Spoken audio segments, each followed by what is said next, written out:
Welcome in, guys, and I am back on the wrestling channel again, talking about some wrestling again. I don't know how long this is going to be before I don't talk about wrestling again, but I'm going to talk about it again.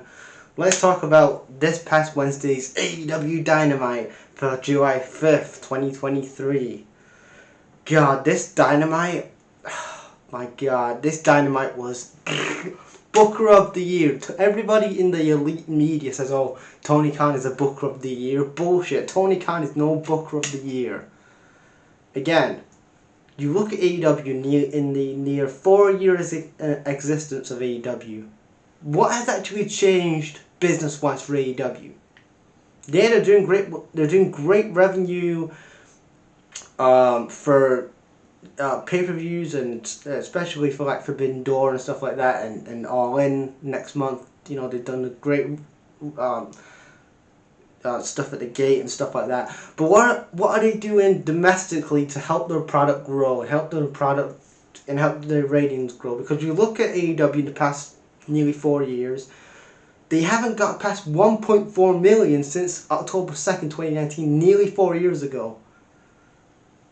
And again, I talked about this in a video way before, I think it was like March. I talked about this, is that AEW has reached its ceiling. It's going to get 850 to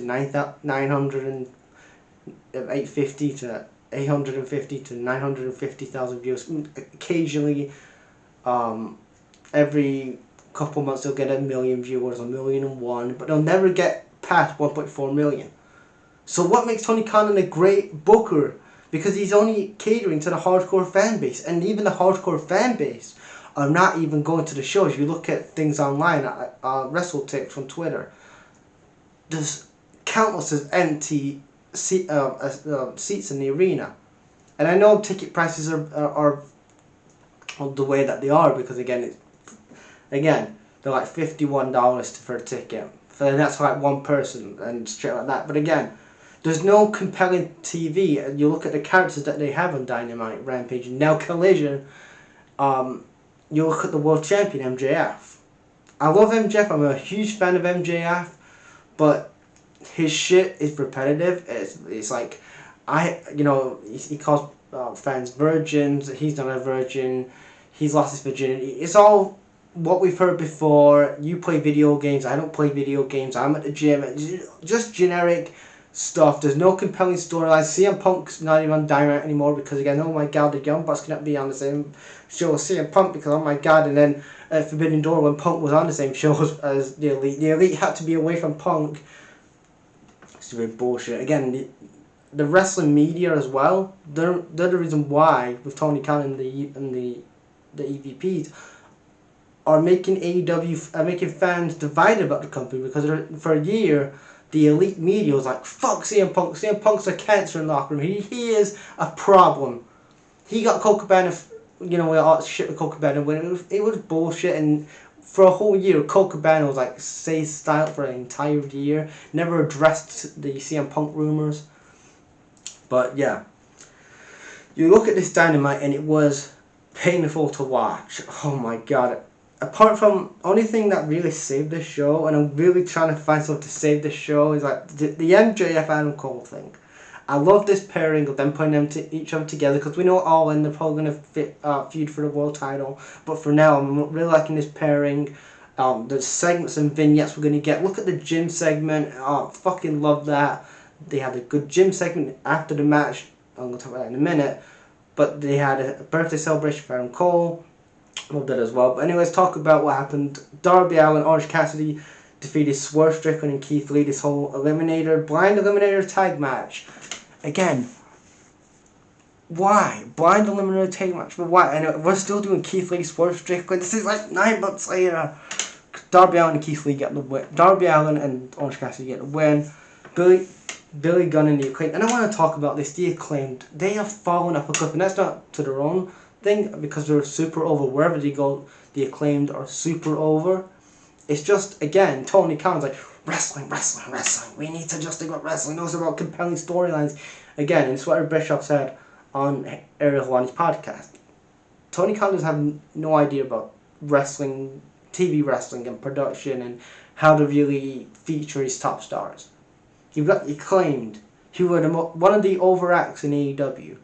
who actually know how to be characters. Not many on this roster know how to be characters.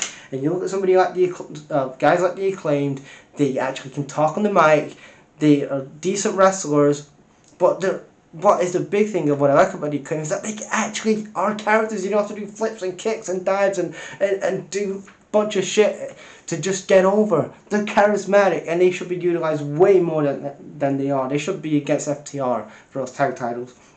But they beat the Bollywood Boys, or the Singh brothers from WWE, and the Blade.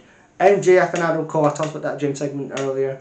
They teamed up against one of the Jericho Appreciation Society guys, and the Butcher and MJF and Adam Cole win.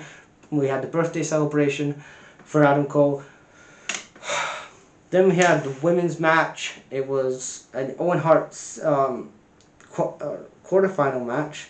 Ruby Soho versus Britt Baker. Britt Baker won the women's Owen Hart tournament last year, and this was a rematch from the finals last year. Again, I look at the AEW's women's division.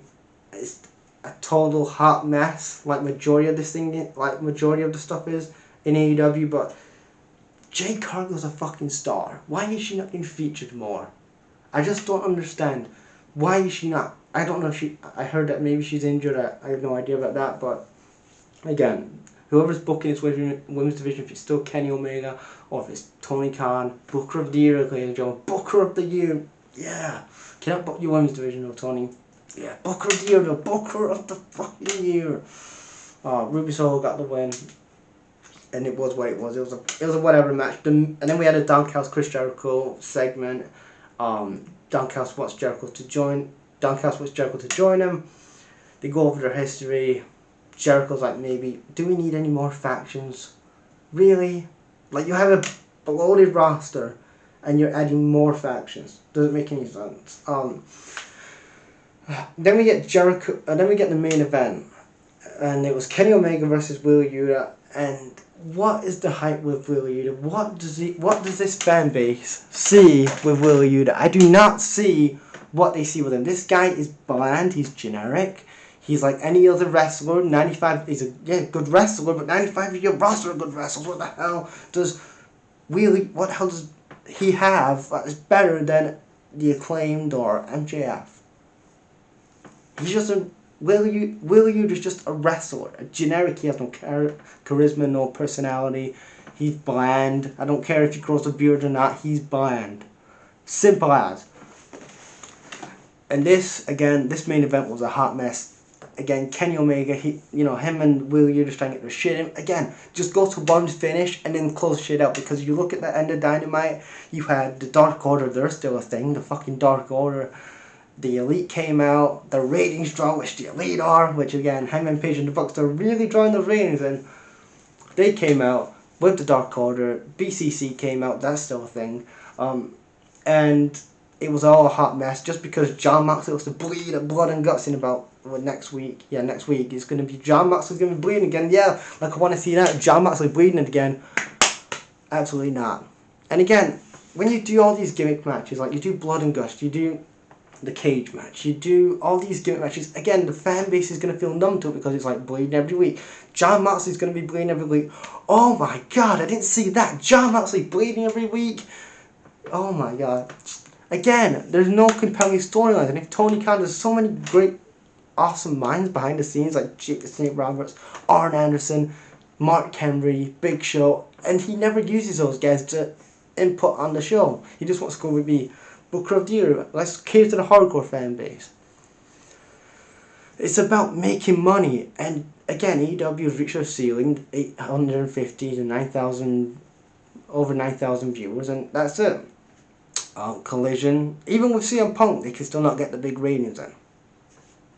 And that's sad because, again, they have a talented roster. Half of the roster doesn't get used as well it should be. They're using the guys that should not be on television, taking TV. But why is Wheeler Yuta getting this big main event TV time over way more talented people on the roster? Again, that mess, that was like a WCW 2000 fucking finish at the end where everybody fucking came and got their shit in. The match went way over because fucking everybody's kicking out the finishers because we want to do some PWG Ring of Honor bullshit.